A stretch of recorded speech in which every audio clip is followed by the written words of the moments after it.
아버지, 저들이 간절히 정말 간절히 기도합니다. 주의 나라 회복시키시고 주님, 이 우리가 사는 이 땅 새롭게 하시고 저들이 있는 이 우리 가정, 각 가정들 주님께서 새롭게 하시고 고쳐주시기를 원합니다. 아버지, 몸이 상한 분들이 있습니다. 그 상한 몸들도 하나님께서 회복시켜 주시고 고쳐주시기를 저들이 간절한 마음으로 기도합니다. 사랑하시는 하나님 아버지, 오늘 우리가 어머니 날을 맞아 우리 교회 모든 어머님들을 주님의 이름으로 축복합니다.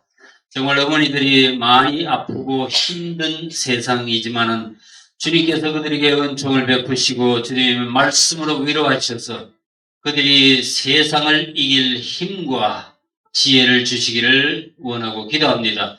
이 어두운 세상에서 경건한 가정을 세우고 또 자녀들을 지키고 양육할 수 있도록 어머니들에게 성령의 능력을 덧입혀 주시기를 간구합니다. 특별히 오늘 고난 가운데 있는 분들을 다시 한번 전능하신 주님 손에 올려드리고 흠없는 주의 말씀에 그들을 부탁드립니다. 질병과 환란이 어디에서 비롯되었는지 우리는 알 수 없지만 주님께서는 그들을 살리실 수 있고 또 건강을 회복시켜 주실 줄 저들은 믿습니다. 만물의 창조주시오 주관자이신 주님께 모든 영광을 드립니다. 감사드리고 예수님 이름으로 기도합니다. 아멘. 하나님 말씀 같이 읽겠습니다. 욥기입니다. 욥기 1장 20절부터 22절까지 말씀을 같이 읽겠습니다. 욥이 일어나 겉옷을 찢고 머리털을 밀고 땅에 엎드려 예배하며 이르되 내가 모태에서 알몸으로 나왔사온즉 또한 알몸이 그대로 돌아가올지라 주신 이도 여호와시오 거두신 이도 여호와시오니 여호와의 이름이 찬송을 받으실지니이다 하고 이 모든 일에 욥이 범죄하지 아니하고 하나님을 향하여 원망하지 아니하리라. 아멘. 다시 한번 주님의 이름으로 우리 어머님들 축복하고 전능하신 주님의 손에 맡기고 부탁합니다. 원래는 어머니 날이 마침 한국에서처럼 5월 8일에 딱 맞아떨어졌어요. 네. 오늘같이 정말 복잡하고 불확실성이 높아가는 세상에서 가정이 안전하고 또 자녀들이 잘 자라고 평안하려면은 각 가정의 어머니들이 영적으로 또 육적으로 강건하셔야 합니다. 예, 어머니는 각 가정의 실제적인 기둥이고 영적인 등불로서 마치 성령과 같은 역할을 감당합니다. 가끔 그 어려움을 겪는 그런 가정들을 보면은 엄마가 강하지 못하고 흔들리기 때문인 경우가 많아요. 예. 아무리 아버지가 능력이 좀 부족하고 가정을 등한히 하는 경우가 있어도 엄마가 아주 결심을 하고 가정을 붙들고 아이들을 보호하면은 그 가정은 쉽게 깨어지지 않습니다. 엄마가 그만큼 가정에서 그 위치가 중요하다는 겁니다. 예. 요즘은 그 처형 한 분이 아프니까 온 집안이 그냥 정신이 없을 만큼 영향을 받습니다. 캘리포니아에서 제가 비행기를 타고 오면서도 그런 생각이 떠나질 않았어요. 저 많은 젊은이들, 늙은이들, 저 수많은 사람들이 다들 건강해 보이는데 어쩌다가 그분은 생사의 기로에까지 가 있는가. 한 영혼이 귀하다는 마음이 들었습니다. 남들의 장례식에 참석해서 이족들을 위로하기도 하고 어떤 때는 길에서 그 퓨너럴 행렬에 막혀서 서 있을 때에도 또 한 사람이 갔구나라고 그저 그러려니 했는데 막상의 이 형제들 중에 하나가 그런 지경에 있으니까 이게 굉장히 가깝게 피부로 느껴지는 거 있죠. 예. 근데 그분의 인생에 고난이 많았습니다. 특별히 그 엄마로서의 고난이 많았어요. 엄마로서의 고난. 여러분들 이 어머니들은 제가 무슨 말씀을 하는지 이해가 되실 거예요, 금방. 예. 제 집사람을 보면서도 여러분들이 느끼셨을 건데, 특별히 그 집 여자분들은 모성애가 강합니다. 예, 다른 거는 다 참아도요. 예. 자식을 건드리면은 즉시 눈에 불이 켜지고 발톱이 빵 하는 게 있죠. 예. 근데 애정이 지나치면은 이 집착이 되고 그게 나중에는 병이 되기도 하는가 봐요. 예. 지난주에 교회에서 특별히 그분을 포함해서 질병으로 고생하는 분들을 위해서 기도하고 나서 예, 우리가 늘 만나는 이 고난에 대해서 제가 깊이 좀 묵상을 해봤습니다. 왜 이 인생에 고난이 있는가? 그리고 하나님을 믿는 의인이 받는 고난의 의미는 무엇인가? 우리 인생에는 분명히 고난이 있습니다. 그런데 그 고난은 악한 자들에게만 찾아오지 않습니다. 하나님을 잘 믿는 의인에게도 고난이 있다는 것. 이게 우리의 딜레마인 거죠. 예. 자, 여러분들 스스로가 의인이라는 사실을 믿으세요? 믿으세요? 아닌 것 같아요? 예. 내 행위가 아니면 내 선택이 의로워서 의인이 아니고, 내가 남들처럼 뭐 거짓말하고 사기치지 않아서 의인이란 말이 아니고요. 예. 예수 그리스도의 대속적인 죽음으로 우리가 의인이 되었다는 말씀입니다. 다시 말하자면은 예수님께서 우리를 위해 대신 죄값을 치러 주셨기 때문에 하나님께서 우리를 의롭다고 인정해 주시는 겁니다. 이렇게 의인이 되었다면 우리 인생에는 고난이라는 건 좀 없어야 하는 것 아니냐? 의인은 상을 받고 악인은 벌을 받는,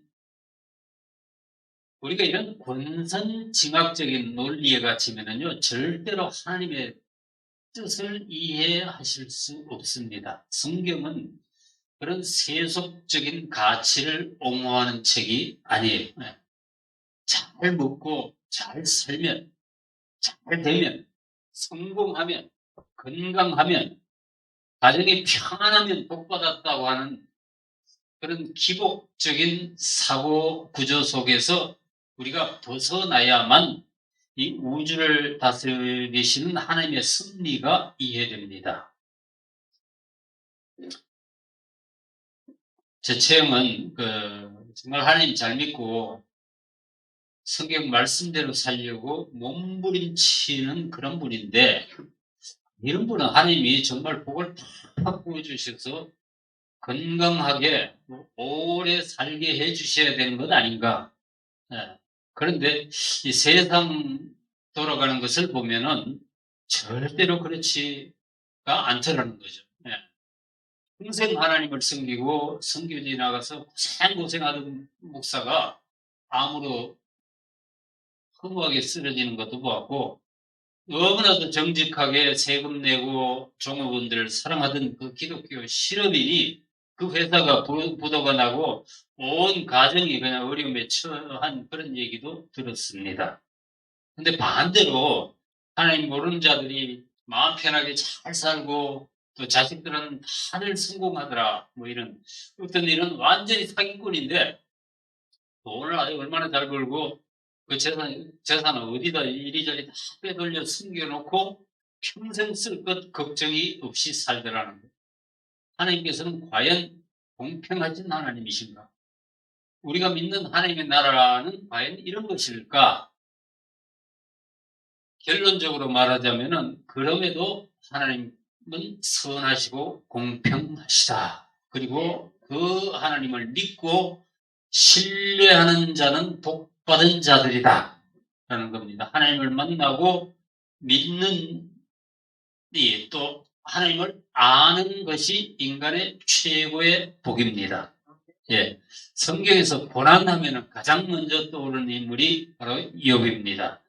독일 속담에 그런 게 있죠. 눈물 젖은 빵을 먹어보지 못한 사람과는 인생을 논하지 말라. 욥기를 읽어보지 못한 사람이 고난을 논할 자격이 있겠는가 싶습니다. 그래서 제가 앞으로 몇 주간에 걸쳐서 이 욥기를 다시 한번 살펴보면서 여러분들과 함께 인생을 한번 다시 배워보려고 합니다. 욥기는 인생을 논하는 책입니다. 사람들이 욥기는 아주 어려운 책이다라는 선입견을 가지고 있어요. 그래서 성경을 읽어 나가다가 욥기를 만나면 그냥 건너뛰는 사람도 있고 건성건성 그냥 읽어 넘어가려는 그냥 읽어 치우는 그런 사람들이 있습니다. 저도 그랬어요. 예. 특별히 욥과 네 친구의 그 끝없는 논쟁은 읽기가 정말 지겨웠습니다. 예, 뭐 말쟁이들의 탁상공론 같기도 하고, 예, 그 욥기 구조가 그렇거든요. 예, 구조는 단순해요. 1장, 2장이 서론이고 42장이 결론인데 나머지 3장서부터 39장까지는 모두가 논쟁입니다. 여러분들은 욥기를 어떤 책이라고 이해하셨어요? 사람들이 주로 욥기에서 기억하는 내용은 욥이 사탄의 시험으로 고난을 받고 나중에 하나님 앞에 항복하고 나니까 2배로 복받고 잘 되었다. 뭐 이런 거죠. 예. 네 시작은 미약하였으나 네 나중은 심히 창대하리라. 특별히 자영업자들이 좋아하는 구절입니다. 개업하는 기독교인들 가게 가면 이런 액자 걸어놓고 참 사실 알고 보면 어이없는 일인데 욥기를 이런 식으로 이해를 하시면 여러분들은 욥기를 통해 주시는 하나님의 음성을 들을 수 없습니다. 그래서 욥기는 오해를 많이 받는 그런 책이기도 합니다. 사람들은 복받기를 좋아하고 고난을 싫어합니다. 그건 뭐 인지상정이라 할 수 있는데 근데 크리스찬들도 마찬가지예요. 네. 그리스도인들조차 고난을 당하면은 어떻게 해서 빨리 그 고난에서 벗어날 수 있을까? 그걸 궁리하지. 그 고난의 이유가 무엇인지, 내 행위가 온전하지 못해서인지, 혹은 하나님이 나를 다루시는 그 고난이라면 내가 참고 인내해야지라는 생각은 잘 하지 못합니다. 왜? 고난이 아프니까. 예. 네, 얼마나 그리스도인들이 고난은 싫고 번영하는 것만 원하는지 이제는 번영 신학이라는 게 나오고요. 오죽하면은 교회 이름까지 번영교회라는 게 있더라고요. 제가 며칠 전에 저기 카멜 위에 웨스트필드 151가하고 타운 로드를 지나가다 보니까 거기 이렇게 새로 지은 대형 교회가 있더라고요. 굉장히 커요. 잘 지어놨더라고요. 터도 엄청 커. 예. 근데 그 이름을 보고는 제가 완전히 질려버렸습니다. 뭐냐? Thrive Church. 그대로 번역하면 뭐예요? 번영교회인 거예요. 번영교회. 얼마나 번영하고 싶으면은 교회 이름까지 번영이라 했을까? 이걸 제가 드라이브 하면서 보는데 입이 할 말이 없더라고요. 물론 제가 가서 그 사람들하고 따져도 이기지는 못합니다. 그거는 뭐 우리가 잘 먹고 잘 사는 번영이 아니고 뭐 영적으로 번영하자고 그런 거지. 그러면 사실 할 말 없는 거죠. 예. 근데 좀 보면서 좀 부끄러웠습니다. 예. 유대인들이 그 구약 성경을 세 묶음으로 나누는데 여러분들 다 아시죠? 예. 토라, 율법서, 그 다음에 니비엘, 예언서, 그 다음에 케투빔, 성문서인데 이게 토라, 네, 케 이렇게 합해가지고 타나크라고 부릅니다. 예. 이 성문서를 다시 세분하면 욥기가 이제 시편, 잠언, 전도서, 아가서와 함께 이 시가서라고 불리죠. 5권. 예. 그래서 욥기는 문학적인 구조로 되어 있다는 거 여러분들 이해하셔야 되고요. 예. 욥기는 희극의 고전입니다. 예. 영국의 대문호 셰익스피어가 욥기를 모델로 해서 4대 희극을 썼다고 전해질 정도로 아주 훌륭한 거의 완벽에 가까운 문학성이 있다는 것. 예. 이 욥은 성경이 인정하는 의인이었습니다. 에스겔서에도 노아, 욥, 다니엘을 믿음과 순종의 대표적인 인물로 묘사하고 있습니다. 욥이 어떤 자였는가? 1장 1절에서 명확하게 기록하고 있습니다. 우스 땅에 욥이라 불리는 사람이 있었는데 그 사람은 온전하고 정직하여 하나님을 경외하며 악에서 떠난 자더라. 우스 땅이 어딘지는 정확하게는 모릅니다. 아마 옛날 에돔 땅, 왜냐하면 그 에돔에 그 나오는 지명과 인명이 여기에 나오거든요. 엘리바스나 뭐 대만이나 이런 게 전부 에돔에 속한 지명이고 사람 이름인데 아마 그래서 이 에돔 땅 사해 동쪽의 아라비아 사막 근처일 것이라고 추정합니다. 거기에 욥이라는 사람이 살았는데 그 이름이 그의 인생을 말합니다. 그 뜻은 히브리어로 고난받는 자 혹은 미움받는 자라는 뜻이. 근데 여기 뭐라 그랬어요? 그는 첫째 perfect, 온전하고, 그 다음에 upright, 정직하고, 그 다음에 fear God, 하나님을 경외하고, 그 다음에 turned aside evil, 악에서 떠난 자였다고 합니다. 이 피조물이 들을 수 있는 최고의 찬사인 것 같아요. 근데 이거는 성경 기자만의 주장이 아닙니다. 위에 읽어보시면은 하나님도 사탄에게 그렇게 욥을 똑같이 칭찬하십니다. 그리고 자랑하죠. 예. 게다가 욥은 당시에 알려진 세상에서 가장 엄청난 부자였습니다. 3절에 보면은 소유물은 양이 7,000마리요, 낙타가 3,000마리요, 소가 500결이요. 결이 한 결이는 2마리니까 1,000마리죠. 암나귀가 500마리고 종도 많이 있었으니 이 사람은 동방 사람 중에 가장 훌륭한 자라. 제 성경에는 가장 큰 자라고 되어 있는데 화폐가 나타나기 전 옛날에는 소유물로 그 사람의 그 부를 판단했습니다. 욥은 그가 살던 시대를 기준으로 하면은 엄청난 부자였고 그리고 영향력도 굉장히 큰 자였습니다. 이 성경은 그가 동방에서 가장 훌륭한 인물이었다라고 기록하고 있습니다. 부자가 훌륭하기 힘든데 욥은 그랬어요. 이 사람은 동방 사람 중에 가장 훌륭한 자라. 자, 그에게는 아들 7, 딸 3이 있었는데 그 자녀들도 신앙으로 아주 잘 교육해서 그 자녀들 사이에 우애도 참 좋았습니다. 생일만 되면 다 모여가지고 10아들, 딸이 다 모여서 먹고 잔치를 했는데 혹시 자녀들이 술에 취해서 실수하고 하나님 앞에 범죄할 수 있으니까 높아짐으로 욥은 그들이 잔치가 끝나는 대로 그들을 순결하게 하고 아침이 되면은 그들의 명수대로 하나님 앞에 범죄를 드렸다라고 합니다. 5절 말씀이에요. 예. 근데 이 마지막에 나오는 멘트가 저한테 참 도전이 되었습니다. 욥의 행위가 항상 이러해요. 우리도 주님 앞에서 항상 그러한 어떤 태도를 지킬 수 있으면 참 좋겠습니다. 예. 욥은 한두 번 그런 게 아니라 때마다 늘 그렇게 했다고 그럽니다. 어떤 모습이었다고 앞에서 그랬어요? 온전하고 정직하여 하나님을 경외하고 악에서 떠난 모습이었다는 거예요. 그는 그런 모습을 한 번도 잃지 않았습니다. 여러분들의 이 말씀이 도전되지 않으세요? 예. 마음이 좀 찔려요, 저는. 예.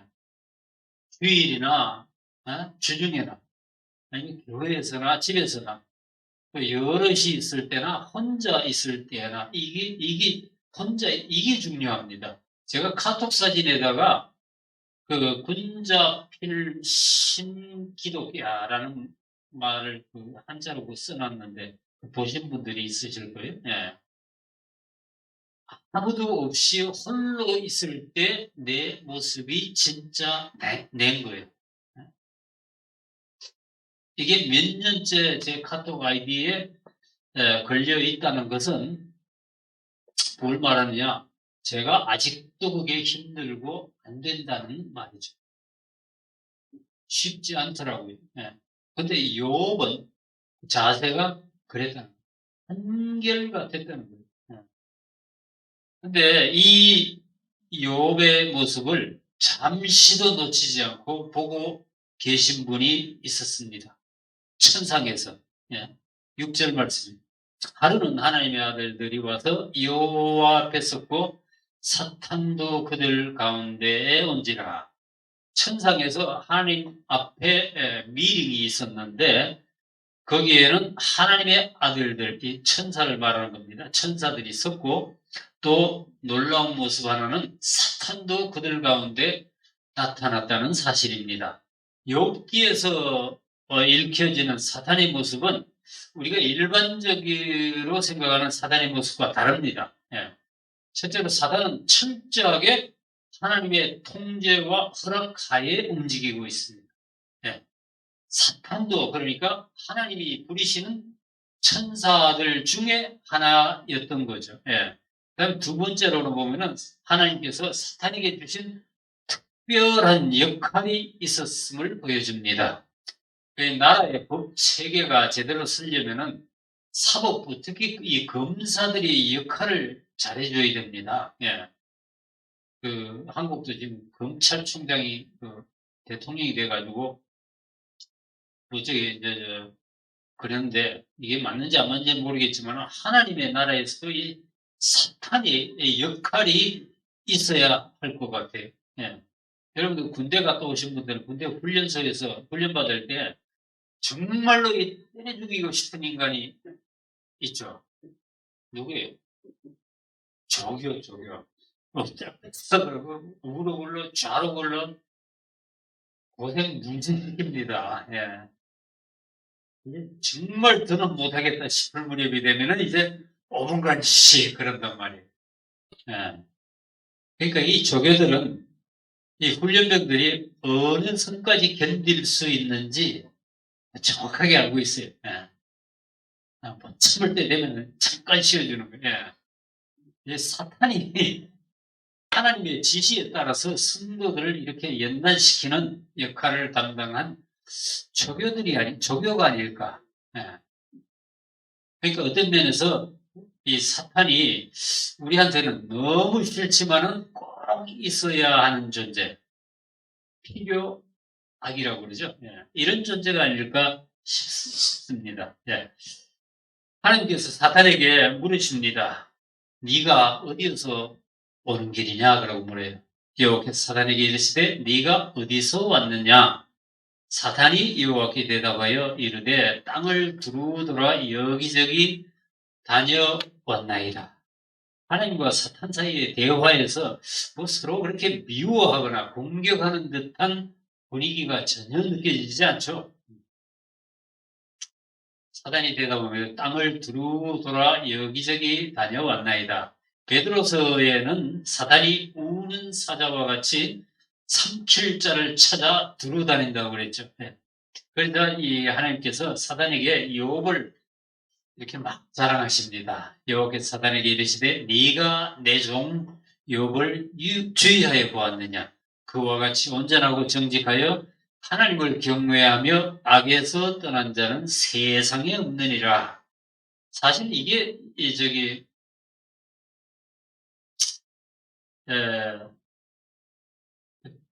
다음 절에 보시면은 사탄이 여호와께 대답하여 이르되 욥이 어찌 까닭 없이 하나님을 경외하리까. 이 사단의 역할이 이런 겁니다. 이 계시록에서는 사단이 하나님 앞에서 밤낮 성도들을 참소하는 자라고 말씀하고 있죠. 예. 그러니까 하나님 앞에서는 이 사탄이 검찰총장인 거예요. 예. 사단이 즉시 반론을 제기합니다. 욥이 어찌 까닭 없이 하나님을 경외하리까? 하나님께서 그를 엄청나게 축복하시고 재물을 주시고 건강을 주시고 지켜주셨기 때문이지요. 예. 10절입니다. 주께서 그와 그의 집과 그의 모든 소유물을 울타리로 두르심 때문이 아니니까. 주께서 그의 손으로 하는 바를 복되게 하사 그의 소유물이 땅에 넘치게 하셨음이니이다. 하나님이 욥에게 하셨듯이 누구든지 그렇게 한번 축복해 보십시오. 하나님을 사랑하고 경외하지 않을 바보가 세상에 어디 있겠습니까? 예? 이렇게 이런 말, 틀린 말은 아니죠. 예. 만약에 제가 여러분들에게 맨날 밥 사주고 심부름 해주고 라이드 해주고 하면은 나를 좋아하지 않을 수 있겠어요? 당연한 거잖아요. 예. 이 사탄은 하나님이 욥에게 그만큼 해주셨으니까, 그만큼 주시고 보호해주시고 베풀어 주시고, 예. 그러니까 하나님을 경외하는 겁니다라고 고소를 하는 거예요. 그러면서 그런 자신 있게 한 가지 이렇게 제안합니다. 11절 이제 주의 손을 펴서 그의 모든 소유물을 치소서 그리하시면 틀림없이 주를 향하여 욕하지 않겠나이까. 하나님께서 욥에게 주신 것을 다 한번 빼앗아 보세요. 틀림없이 주를 욕하고 원망할 겁니다. 근데 이 계속 읽어보시면요, 욥이 하나님을 믿는 것 이상으로 그러니까 하나님이 욥을 향한 하나님이 믿음이 있습니다. 욥을 향한 하나님의 믿음. 이걸 읽으면서 자꾸 욥이 부럽더라고요. 예. 여러분, 하나님께서 여러분들을 믿으십니다. 예. 이게 하나님의 믿음이에요. 예. 내가 하나님을 믿는 분량보다 하나님이 나를 믿는 분량이 훨씬 크다는 사실. 예. 얼마나 안심되고 감사한 일인지 모릅니다. 마가복음 11장 22절에서 예수님이 그렇게 말씀하셨죠. 하나님을 믿으라 그러는데 그거는 정확하게 얘기하면 뭐라 그랬어요? 제가 지난번에 설명드렸죠. 두 달 됐나? 하나님의 믿음을 믿으라. 예? 하나님의 믿음. 믿음은 우리 안에서 그냥 솟아나는 것이 아니고요. 예. 하나님이 우리에게 주시는 선물입니다. 예. 그래서 믿음은 본래 하나님의 것인데 우리가 그 하나님의 믿음을 받아서 소유해야 하는 거예요. 근데 하나님께서는 끝까지 보면 그 욥을 믿으셨어요. 예. 그래서 하나님께서는 사단의 손에 욥을 내주십니다. 네가 아무리 욥의 소유를 빼앗아도 그는 나를 배신하지 않을 것이다. 하나님께서 이런 믿음이 있었어요. 욥을 향해서 엄청난 믿음을 가지고 계신 거예요. 그 12절에 이렇게 말씀하십니다. 여호와께서 사탄에게 이르시되 내가 그의 소유물을 다 네 손에 맡기노라. 다만 그의 몸에는 네 손을 대지 말지니라. 사탄이 곧 여호와 앞에서 물러가리라. 자, 이렇게 해서 욥을 놓고 하나님과 사탄 사이에 엄청난 게임이 시작되었습니다. 천상에서 하나님과 천사들이 다들 이렇게 욥을 내려다보는 가운데 이제 사탄이 욥을 괴롭히고 시험합니다. 자, 이어서 벌어지는 일들은 여러분들이 너무나 잘 아실 거예요. 하루아침에 욥은 모든 재산과 가축과 종들과 심지어는 그 10아들 딸까지 다 잃어버렸습니다. 상상할 수 없는 재앙이 욥과 그의 가정에 닥친 거예요. 사실 이거는 우리가 이해하기는 힘듭니다. 이럴 때 사탄이 기회하고 있는 것이 뭔가? 욥이 하나님을 저주하고 원망하고 믿음에서 떠나기를 바라고 있었을 거예요. 하나님께서 말씀하신 대로 욥은 의인이었습니다. 그와 같이 온전하고 정직하여 하나님을 경외하며 악에서 떠난 자는 세상에 없다고 하나님께서 직접 말씀하셨죠. 그런 욥에게 하나님께서는 어떻게 그런 끔찍한 재앙을 내리실 수 있었을까? 욥에게 닥친 재앙은 사탄이 집행을 했지만은 결국은 하나님께서 허락하셨기 때문에 가능했던 거예요. 하늘에서 불이 내려와서 양떼와 종들을 불살랐어요. 이거 하나님 말고 하실 수 있어요? 예.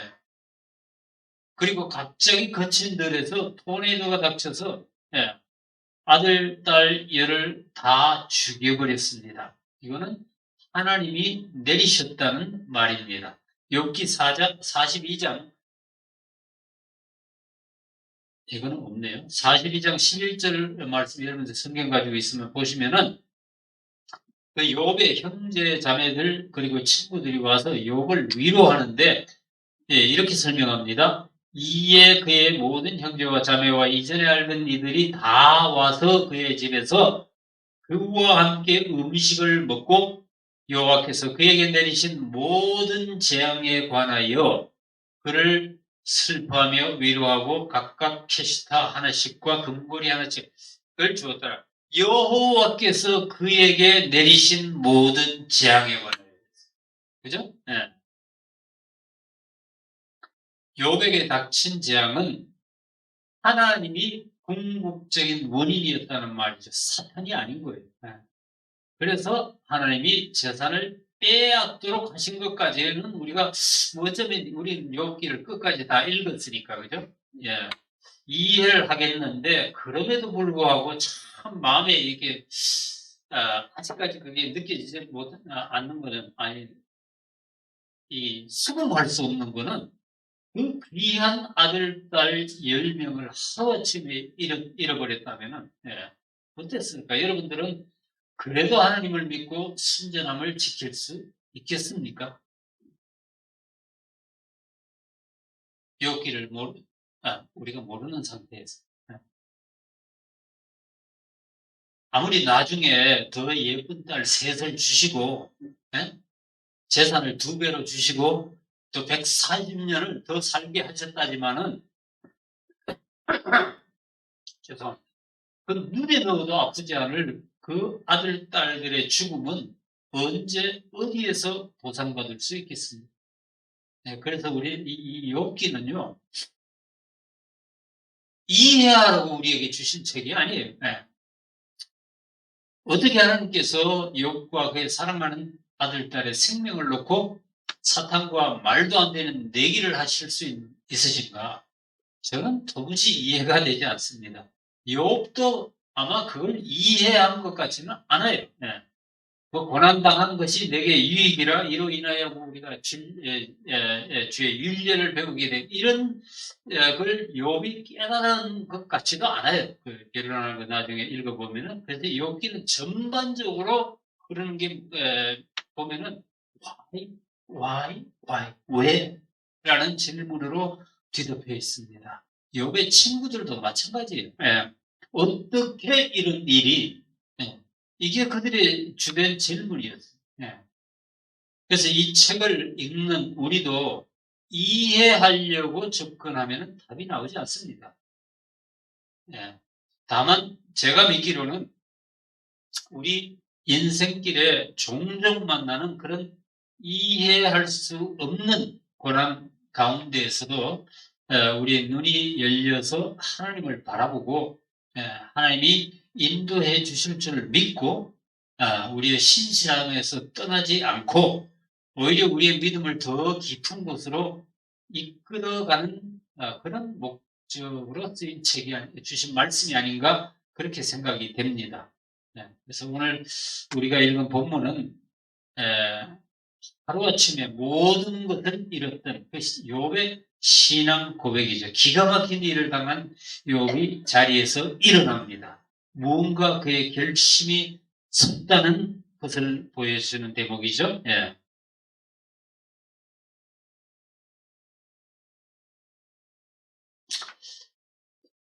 욥이 일어나 겉옷을 찢고 머리털을 밀고 땅에 엎드려 예배하며 그랬어요. 자신의 겉옷을 찢고 머리털을 밀었습니다. 이거는 그가 당한 큰 슬픔을 표현하는 겁니다. 그러고 나서 그가 한 일이 무엇이있는가 땅에 엎드려 예배합니다. 놀랍게도 그는 땅에 엎드려 하나님을 예배합니다. 이 장면을 상상해 보면은 눈물이 나요. 갑작스럽게 당한 그 엄청난 충격으로 정말 울 힘도 없을 텐데 그는 엎드려서 하나님을 경배하고 있습니다.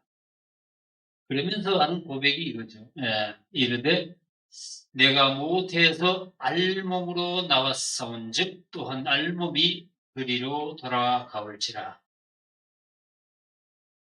제 성경에는 적신이라고 되어 있습니다. 빨간 몸, 적신으로 나왔은즉 주신이도 여호와시오 거두신이도 여호와시오니 여호와의 이름이 찬송을 받으실지니이다.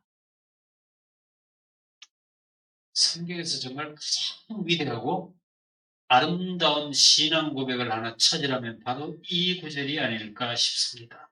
욥은 이 세상의 모든 현상들, 인생의 모든 일들의 원인이 하나님으로부터 비롯되었고 또 하나님께로 귀속된다는, 돌아간다는 것을 믿음으로 고백하고 만물의 주인이신 주님을 찬양하고 있습니다. 정말 모든 것이 파괴된 우크라이나 어떤 그런 얼마 전에 사진이 하나 나왔더라고요. 모든 것이 파괴된 전쟁터에 피어난 한 송이 꽃 같은 그런 고백입니다. 이 욥의 신앙 고백이 저와 여러분들의 고백이 될 수 있기를 기도합니다. 어떠한 위기가 닥쳐도 하나님만이 내 인생의 주관자이십니다. 라는 그런 고백입니다. 우리에게 이런 고백이 있다면 저와 여러분들의 삶이 그렇게 쉽게 흔들리지는 않을 것입니다. 그러면은 뭐 내 앞에 고난이 있든 축복이 있든 이런데 그다지 그 삶의 초점이 맞춰지지 않을 거예요. 사도 바울도 로마서에서 그런 비슷한 고백을 하고 있죠. 이는 만물이 주에게서 나오고 주로 말미암고 주에게로 돌아감이라. 그에게 영광이 세세에 있을지. 아멘. 세상 만물의 기원과 종착적, 귀속점이 주님이시라는 믿음의 고백입니다. 우리가 이해할 수 있든지 없든지 상관없이 하나님은 찬양과 영광을 받으실 자격이 있으십니다. 하나님께서 하나님을 믿는 우리에게도 이런 까닭없는 고난이, 이해할 수 없는 고난이 닥칠 수 있습니다. 모든 일에 우리도 욥처럼 어리석게 하나님을 원망하지 말고 받아들일 수 있기를 기도합니다. 22절 말씀의 마지막 말씀입니다. 이 모든 일에 욥이 범죄하지 아니하고 하나님을 향하여 원망하지. 오늘날 이 험한 세상을 사는 어머님들에게 또 이해할 수 없는 고난이 닥칩니다.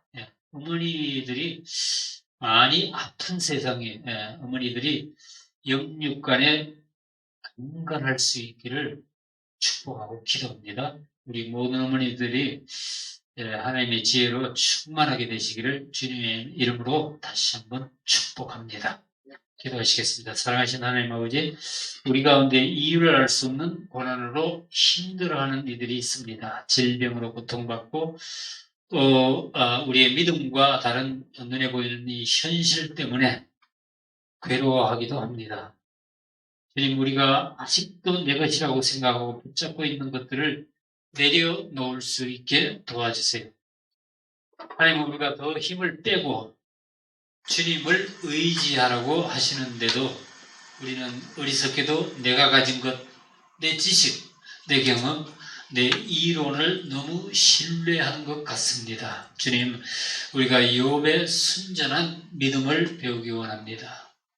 하나님의 주권을 인정하고 눈앞의 현실을 받아들일 수 있게 도와주세요. 사실은 많은 고난이 우리 자신의 잘못된 선택과 불신앙 때문에 일어남을 고백합니다. 오늘 우리가 욥의 말씀, 이렇게 읽은 말씀처럼 그 욥처럼 하나님 앞에 정직하고 또 악에서 떠날 수 있게 도와주세요. 인도하시는 주의 성령께 감사드리고 예수님의 이름으로 기도합니다. 아멘. 할렐루야.